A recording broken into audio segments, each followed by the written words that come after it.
어느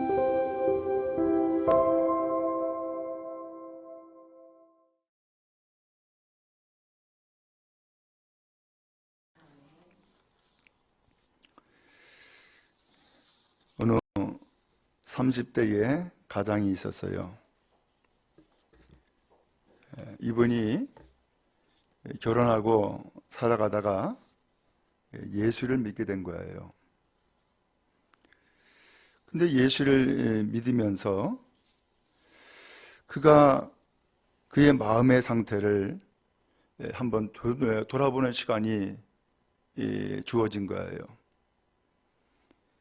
그것은 무엇인가 하면은 이 사람이 늘 불안하다라고 하는 것을 느낀 거예요. 늘 불안한 거예요. 특별히 이상하게도 누구를 깊이 사랑하면 그 사람이 나를 떠날 것 같은 불안함이 있는 거예요. 그러다 보니까는 결혼해서 그 아내를 자꾸 붙잡게 되고 매달리게 되는 거예요. 근데 또 이러한 불안한 마음이 그의 아들들에게 있는지 그 아들들 둘에게도 똑같은 현상이 있다는 거예요. 그러면서 그 아들들도 그 엄마한테 그렇게 매달리고 산다는 거예요. 그래서 참 내가 왜 이렇게 불안할까? 그리고 내가 왜 이렇게 내 아내에게 그렇게 집착하고 매달릴까? 생각을 한 거예요. 그러다가 갑자기 그가 장면 하나가 떠올랐어요. 근데 이 장면 하나가 떠올랐는데 그 떠오른 장면에 그가 잊어버릴 수 없는 슬픈 기억이 거기 담겨 있음을 알게 된 거예요. 그 장면이 무엇이냐? 먼저 그의 어머니에 대한 장면이었어요. 근데 이 어머니에 대한 장면을 이야기하기 전에 그의 가정 상황을 먼저 설명을 하면은 아버지가 결핵으로 오랫동안 병상에 누워 있었어요. 그러다 보니까는 생활 능력이 당연히 없게 되겠죠. 그러니까 집안 살림은 누가 꾸려가느냐? 그 어머니가 집안의 기둥이 되고 그 다음에 집안의 생명줄이 된 거예요. 근데 다행스럽게도 그 아버지 어머니의 금술은 또 좋았어요. 근데 그 집안에서 다른 것은 다 이유가 없는데 딱 한 가지 이유 때문에 집안에서 시끄러운 소리가 나는 일이 있었어요. 그게 뭐냐면은 아버지가 심심풀이로 화투치기를 하는 거예요. 집안에 돈은 없는데 물론 큰 화투, 곧 큰 노름을 하는 건 아니고 그야말로 품돈 가지고서 그 화투치기를 하지만은 집안 살림에 비해서는 그것도 큰 거였던 거예요.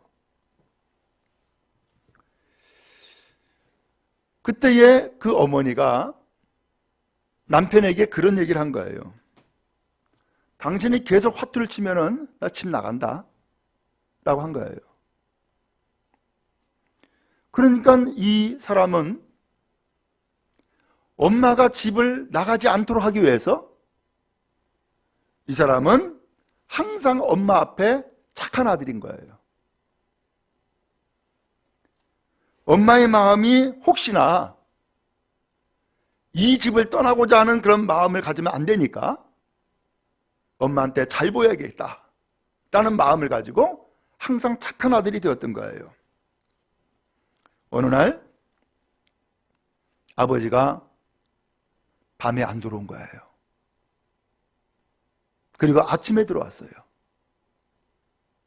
밤새 화투치기 한 거죠. 어머니는 그 아침에 아버지를 보더니만은 집을 나가겠다고 보따리를 싸는 거예요. 이 사람은 자는 척하고 이불 속에 누웠어요. 그러면서도 어머니가 그 진보다리 싸는 소리를 들어야만 했던 것이고, 그런 가운데서 뒤죽은 듯이 조용히 이불 속에 있었어요. 마음으로는 어머니를 좀 말려야겠다라는 생각을 했는데 도저히 어머니를 만질 수 있는 힘이 그에게는 없었어요. 드디어 어머니가 보따리를 다 쌌는지 문이 열리는 소리가 나고 그리고 마당으로 나가는 소리를 들은 거예요. 그러면서 이 아이는 이불 속에서 훌쩍훌쩍 우는 거예요. 그렇게 울고 있다가 문득 나루토 생각이 난 거예요. 아, 엄마가 저 나루토에서 배 끌고서 나가겠지? 엄마 붙잡아야지. 그리고서는 박차고 일어나가지고서는 나루토를 향해서 열심히 달려갔어요. 엄마, 엄마 가지마. 엄마 가지마. 근데 나루토에 도착을 해보니까 엄마는 이미 배를 탔고 노를 저어가지고서는 나루토를 떠나고 있는 거예요. 다행히 그 배를 메었던 줄이 서서히 이제는 그 강물을 향하여서 끌려가고 있는 거예요. 그때 이 아이가 그 줄을 붙잡아요. 엄마 가지마! 엄마 가지마! 그랬더니 엄마가 하는 얘기가 엄마는 간다! 너 빨리 집에 들어가! 그래서 빨리 집에 가라는 거예요. 안 돼, 엄마 가지마! 가지마, 엄마! 이 아이는 그 배의 줄을 놓지 않았어요. 배는 강물을 향하여서 계속해서 나가고 있어요. 결국 그 줄을 놓지 않았던 이 아이는 그 줄에 끌려가지고서는 강물에 빠졌어요. 그리고 허리춤까지 이 물이 차올랐어요. 그러면서도 계속해서 외친 거예요. 엄마 가지마, 엄마 가지마.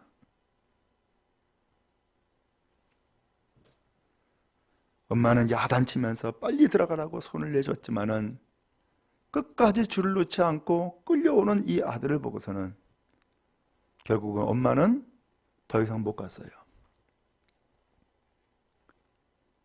다시금 배를 돌려가지고서는 그 아들에게 왔어요.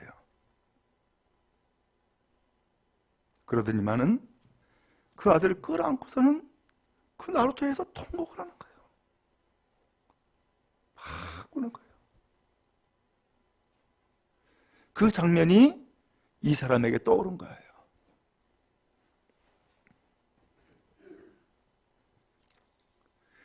그러면서 내가 왜 이렇게 우울할까? 내가 왜 이렇게 슬플까? 라고 하는 것, 내가 왜 이렇게 불안할까? 라고 하는 것이 그 장면과 연결이 되면서 내가 그래서 이렇게 불안해했구나. 그래서 내가 이렇게 결혼했음에도 불구하고 아들 둘을 낳았음에도 불구하고 내 아내한테 그렇게 집착을 하고 붙잡고 늘어지고 있는 거구나 라는 것을 깨닫게 된 거예요. 그러면서 이분이 예수를 믿게 됐으니까 그때 주님은 어디 계셨지? 라는 생각이 든 거예요. 그때 주님이 어디 계셨지? 그때 주님이 뭐 하고 있었을까? 그러면서 그는 주님 앞에 묵상을 하게 된 거예요. 주님, 이러한 장면이 떠오르는데 내가 그래서 이렇게 집착하고 불안하고 했던 것을 이제 좀 알게 됐는데 그때 주님 어디 계셨어요? 그때 주님 뭐 하셨어요? 그랬더니 또 하나의 장면이 또 보여진 거예요. 주님이 이 아이가 밥줄을 잡고 물에 빠졌을 때에 주님이 한 손으로는 이 아이의 허리춤을 잡고 있었고 또 한 손으로는 그 배의 줄을 붙잡고 있는 모습이 보여진 거예요. 그때에 내가 죽지 않고 살아 있었던 것은 주님이 나를 붙잡고 계셨구나 라는 것을 깨닫게 된 거예요. 그러더니만 또 하나의 장면이 또 떠올랐어요. 나루토로 돌아와 가지고서는 엄마 껴안고 함께 울고 하는데 그 주님이 엄마와 자기를 같이 안고 같이 울고 있는 모습을 보게 된 거예요. 주님이 그때 나와 함께 울고 계셨구나 라는 것을 깨닫게 된 거예요. 그러면서 그때 나를 붙잡고 계신 주님, 지금도 주님은 나와 함께 하시고 나를 붙잡고 계시겠구나라고 하는 확신을 갖게 된 거예요. 그러다 보니까는 엄마가 떠나가지고서는 이젠 나 혼자야 라고 하는 그 불안한 마음, 외톨이가 되었어 라고 하는 그 불안한 마음이 이젠 사라진 거예요.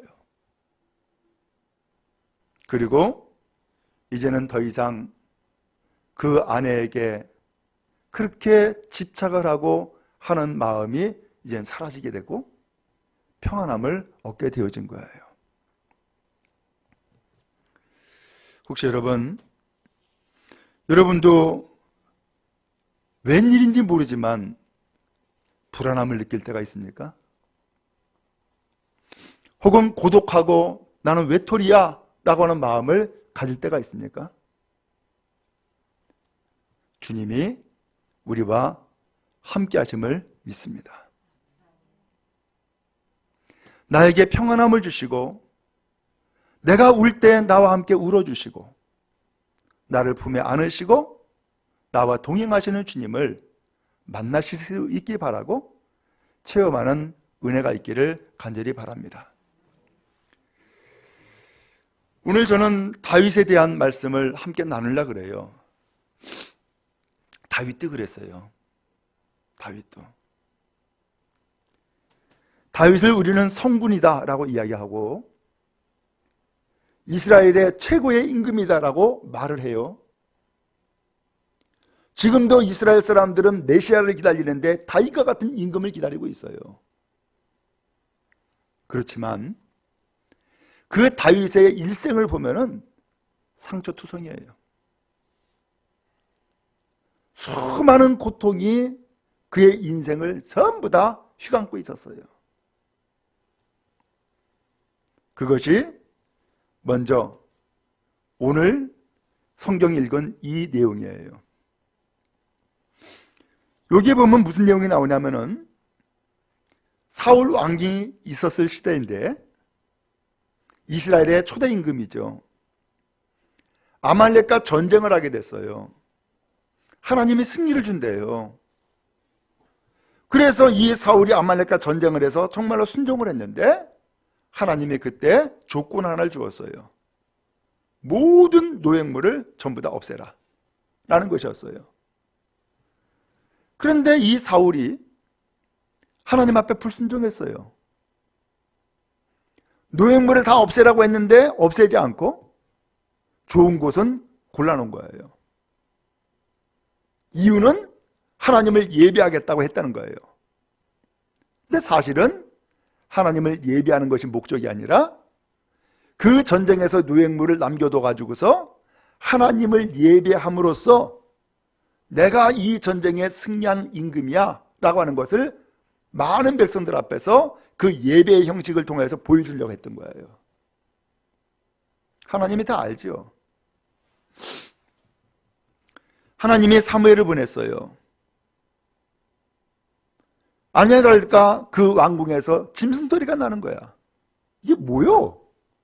하나님 앞에 감사 예배 드리려고 이 노획물을 따로 준비해놨다고. 그때 사무엘 선지자가 진노를 하죠. 불순종하는 것은 죄라는 거예요. 하나님의 말씀을 거역하는 것은 그건 죄라는 거예요. 그러면서 선언하기를 당신이 하나님을 버렸으니 하나님도 당신 버렸다고. 그리고서 이제 이 사울 임금은 하나님 앞에 버림을 받아요. 그리고 이 사울이 그의 아들과 함께 전쟁에서 죽어요. 이스라엘에 임금이 없는 상황이 생겨버리게 돼요. 이제 임금이 또 준비가 돼야 되잖아요. 그 사이에 하나님이 사무엘을 베들레헴 땅에 사는 이새라고 하는 사람의 집에 보내요. 그래서 이새의 아들 가운데에 임금으로 택한 자가 있다라고 하면서 그 사람에게 기름을 부으라고 보내요. 그래서 그 제사에 이새와 이새의 아들들을 다 초청해요. 정결하게 하고 제사에 참여해라. 그리고서는 이 제사에 참여시켰는데 그때에 아들들을 나한테 쭉 선을 보이라고, 하나님이 기름 부을 자가 있다라고 하면서 선을 보이라고 이야기를 해요. 맏아들을 딱 봤어요. 엘리압이에요. 용모가 준수해요. 키가 컸어요. 아하, 저 사람에게 기름 부라고 하나님이 나를 보냈구나 라고 생각했어요. 그랬더니 하나님이 하는 말씀이 사람의 외모를 보지 말아라. 나 여호와는 중심을 본다 하면서 엘리압 아니라는 거예요. 둘째 아비나답을 또한 보았어요. 아니라는 거예요. 셋째 삼마도 보았어요. 아니라는 거예요. 그래서 7명의 아들을 다 봤는데 다 아니라는 거예요. 아니 아들 7을 다 봤는데 다 아니라 그러면 도대체 누구야? 그래서 그의 아버지 이새에게 물어봐요. 아들 다냐고. 그랬더니만은 막내가 하나 있다고. 근데 그 아들은 양치로 들판에 나갔다고 이야기를 하는 거예요. 그 사람 데려와라. 그 사람 데려오기 전까지는 나 밥 안 먹겠다. 데려오라는 거예요. 아니 왜 하나님 앞에 예배하는 자리에 이 막내는 안 데려왔을까? 또 선지자 사무엘이 당신의 아들 가운데서 임금 세울 자가 있다라고 하나님이 말씀하셔서 내가 왔다라고 했는데 왜 7명의 아들은 다 세워놓지만 왜 막내인 이 다윗은 왜 안 세웠냔 말이에요. 이유가 뭐예요? 아버지가 봤을 때는 이 막내는 임금 될 사람 아니야.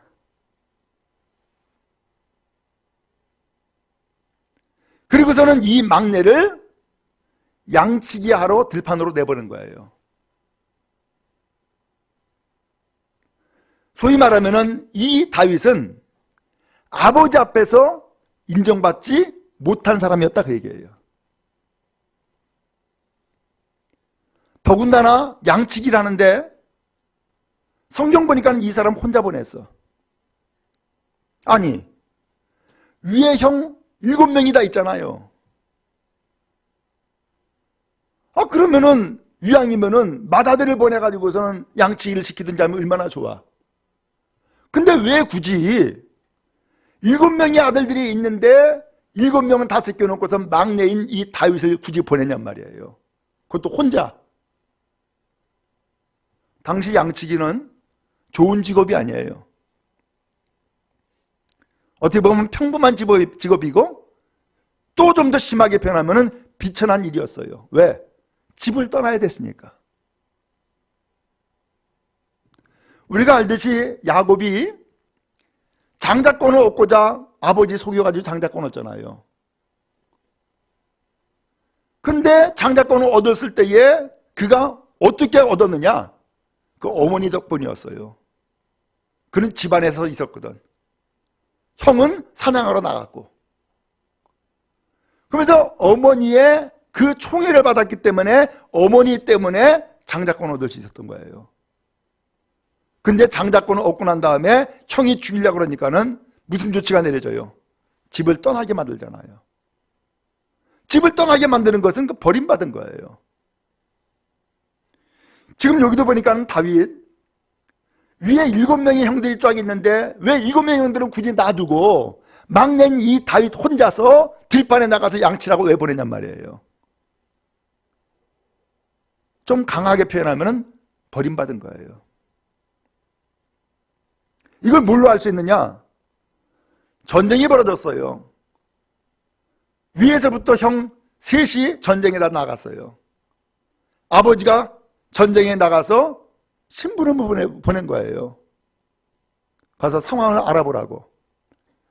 그랬더니만은 거기에 전쟁에 가가지고서 형들을 만났는데 맏형 엘리압이 막 화를 내는 거예요. 뭐하러 왔냐고.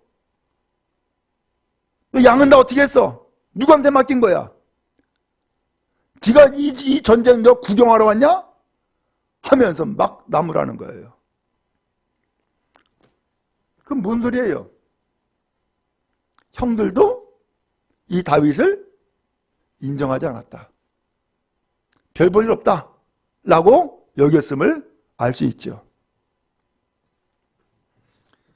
오늘 여러분 이와 같이 여러분이 생애에 살아가면서 어린 시절 내가 다시 한번 되돌아볼 때에 혹시 아버지나 어머니에게 혹은 형제들에게 인정받고 살아왔습니까? 그렇다면 복된 거예요. 그런데 인정을 받지 못했어. 예를 들면은 내가 태어났을 때에 어머니가 저 운목에다가 버려놓고서는 죽든지 살든지 하고서는 네가 왜 태어났냐? 너 때문에 내 인생이 꼬였다. 그런 얘기를 하면은 버림받은 사람 아니에요.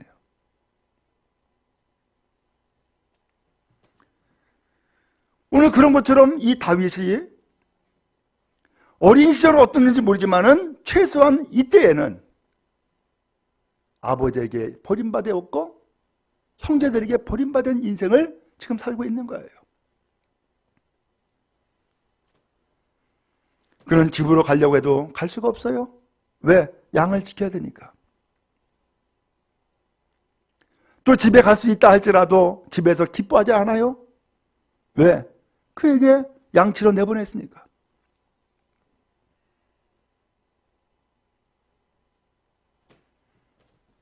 그는 외로워요. 아무도 없으니까. 고독해요. 누구와 대화 나눌 사람도 없어. 그저 밤이고 낮이고 양만 지켜야 돼.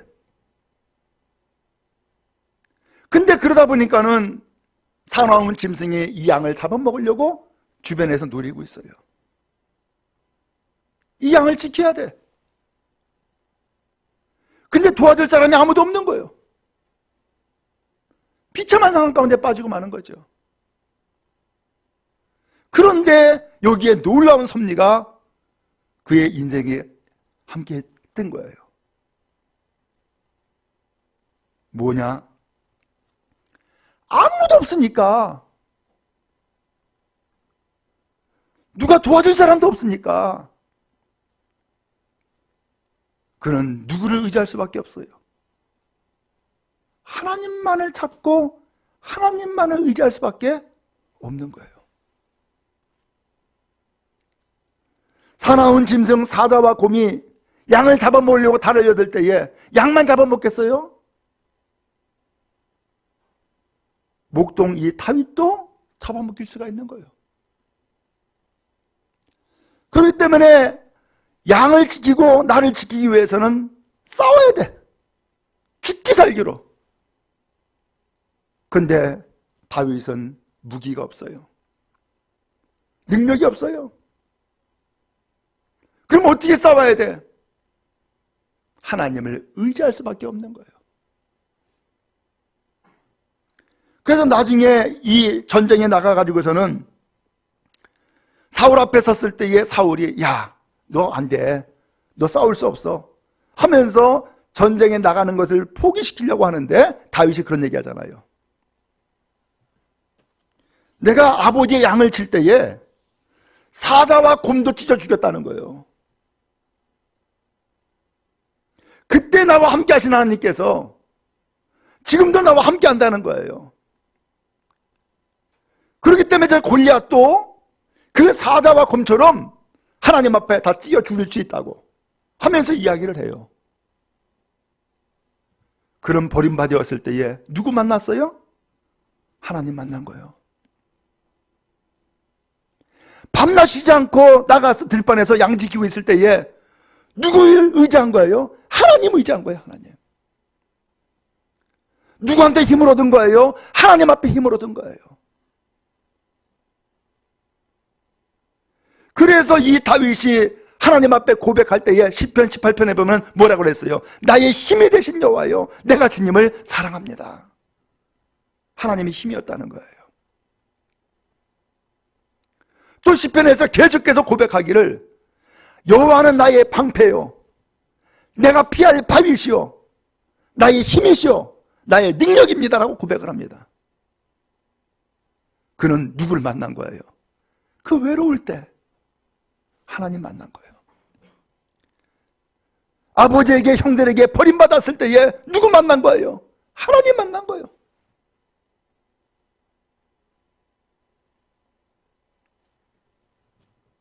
그 하나님이 이 다윗을 붙잡아줬던 것이고, 그 하나님이 이 다윗을 지켜줬던 것이고, 이 하나님이 다윗을 승리케 만들어주신 거예요.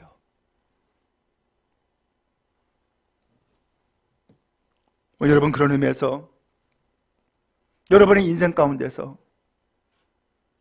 나도 어린 시절 버림받았어. 나도 어린 시절 인정받지 못했어.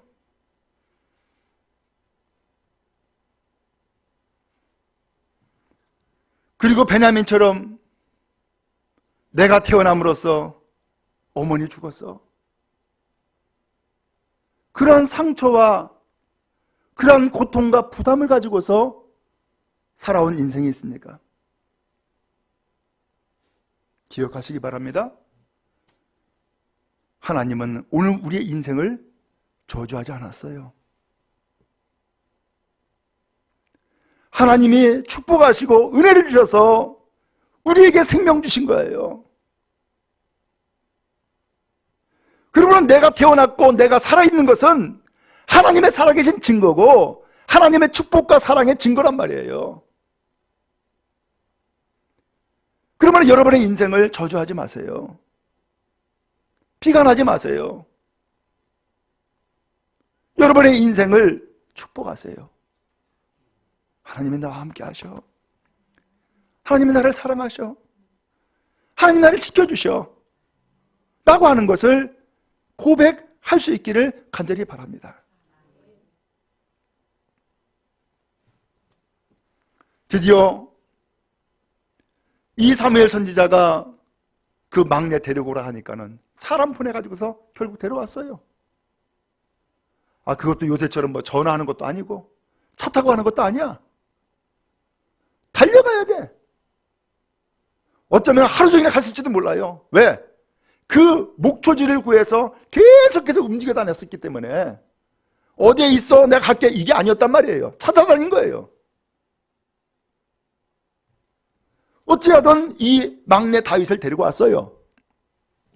근데 성경에서 뭐라고 되어 있어요? 12절에 보니까는 빛이 붉고, 이 빛이 붉다라고 하는 것은 얼굴이 붉었다, 그 볼이 붉었다라는 얘기예요. 눈이 빼어나고 눈이 이뻤대요. 그 다음에 얼굴이 뭐 했다고요? 아름답다. 아니 여러분, 남자가 얼굴이 아름다우면 어떻게 해? 그럼 요새는 그게 통하지. 요새는. 근데 이 시대에는 남자가 얼굴 이뻐도 소용없어. 뭐 해야 돼요? 전장에 나가 싸울 군사가 필요해. 그렇기 때문에 기골이 장대해야 돼요. 힘이 있어야 돼요. 그런 사람이 아들인 거예요. 그런데 이 다윗은 정반대로, 여기 성경 나오는 거 보니까는 꼭 기집애 같은 거예요. 그게 다윗이었다는 거예요. 그런데 하나님이 사무엘 선지자에게 하는 말씀이, 이 사람이 그다. 일어나 기름 부어라.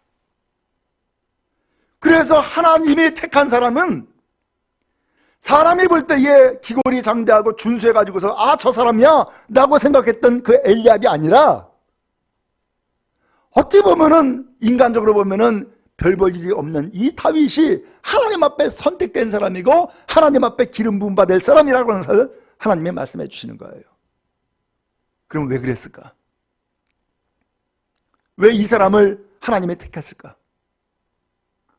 앞서 하나님이 말씀했잖아요. 사람은 외모를 보지만 나 여호와는 뭘 본다고요? 중심을 본다. 그 중심이 뭐예요? 내 마음의 중심을 얘기를 하는 거예요. 그 내 마음의 중심을 본데 도대체 뭘 봤다는 거예요? 그의 마음에 하나님이 계신가 안 계신가를 봤다, 그 얘기예요. 그러면 도대체 이 다윗이 언제 그 마음의 중심에 하나님이 계셨던 거예요? 놀랍게도 아버지 앞에, 형들 앞에 버림받아서 들판에 나가서 양치기 할 때에, 외톨이가 되었을 때에, 고독할 때에, 사자와 곰이 양을 잡아먹으려고 달려들 때에, 그때에 의지했던 하나님, 그때에 만났던 하나님, 그 하나님이 이 다윗의 중심에 이미 자리 잡고 있었던 거예요. 아, 하나님은 이 다윗을 택하시고 다윗을 들어 쓰시기까지 그래서 광야로 보냈네. 그래서 집을 떠나게 만들었고, 그래서 양치기를 하게 만들었네. 어때요? 다윗의 인생에 해석이 되지 않아요? 우리도 마찬가지예요. 똑같이 버림받을 수 있어요. 똑같이 집을 떠날 수도 있어요. 똑같이 사자와 곰을 만나는 위험에 처할 수가 있어요. 그때에 어떤 사람은 그의 인생을 비관해요. 내 인생은 저주받았어. 나는 태어나지 말았어야 돼. 나는 진작에 죽었어야 돼. 라고 하면서 인생을 사는 사람이 있고요. 반대로 그런 환난과 역경을 통하여서 오히려 하나님을 의지하고 하나님을 만나는 사람이 있단 말이에요. 누가 복 있는 사람이에요? 그의 인생을 비관하고 저주하는 것이 복 있는 것이 아니라 그 험난한 인생 가운데서 하나님을 구하고 하나님을 찾는 사람이 복 있는 사람인 줄 믿습니다. 다윗이 그런 사람이었던 거예요. 다윗이. 그러고 보니까는 인생의 해석이 되잖아요. 하나님의 나를 기름 부으시려고, 하나님의 나를 이스라엘의 임금 삼으시려고 일찍이 나를 광야로 내몰았구나. 일찍이 이 이스라엘 백성들을 잘 다스리라고 양치기를 나를 삼으셨구나. 오직 하나님만 의지하고 오직 하나님만 바라보라고 아버지가 나 혼자 보낸 거구나. 해석이 돼요. 오늘 여러분, 그런 의미에서 인생의 해석이 중요해요. 사무엘 선지자는 그 막내가 양을 친다고 하는 얘기를 하자 뭐라고 얘기해요? 그를 데려오라는 거예요. 그를 데려오라는 거예요. 그가 누구예요? 버림받은 아들, 관심이 없었던 아들, 외톨이가 된 아들, 그 광야 들판에서 사자와 곰에 에워싸가지고서 험악한 인생을 살 수 있는 그 아들, 그 아들을 데리고 오라는 거예요. 하나님 앞에 세우라는 거예요. 그래서 하나님이 과연 그 사람을 택했는지 안 택했는지 이제 보겠다는 거예요. 여러분, 그런 의미에서 그를 데려오라고 했는데 그 아들이 누구예요? 바로 우리가 되어야 되지 않겠어요? 하나님, 나도 외로웠어요. 나도 두려움에 떨었어요. 나도 내 인생이 우울했어요. 그러한 인생을 향하여서 그 사람도 데려와. 그 사람도 데려와. 하나님 앞에 세워. 라고 하는 거예요. 사무엘이 이 다윗에게 기름을 붓자 놀라운 일이 생겼어요. 13절에 보니까는 그날 이후로 다윗이 여호와의 영에게 크게 감동되니라. 하나님의 성령이 그에게 임한 거예요. 그러더니만은 이 다윗이 이제는 하나님의 성령에 취해 있는 영적인 사람이 되어버리고 만 거예요. 하나님이 함께 했던 것이죠. 여러분, 그런 의미에서 오늘 하나님 앞에 세워지기 바라고 하나님 앞에 은혜를 힘입는 여러분 되어지기를 주님의 이름으로 축원합니다. 그래서 오늘 우리의 인생이 위기와 환난과 그 고통에서 벗어나고 하나님 앞에서 높이 세워지는 축복이 있기 바라고 하나님 앞에 쓰임받는 인생이 되는 여러분 되기를 간절히 바랍니다. 하나님은 이 시간도 말씀합니다. 그를 데려와라. 그를 데려와라. 오늘 그 사람이 여러분이 되기 바라고 오늘 여러분이 주님 만나는 복된 시간 되어지기를 주님의 이름으로 축원합니다.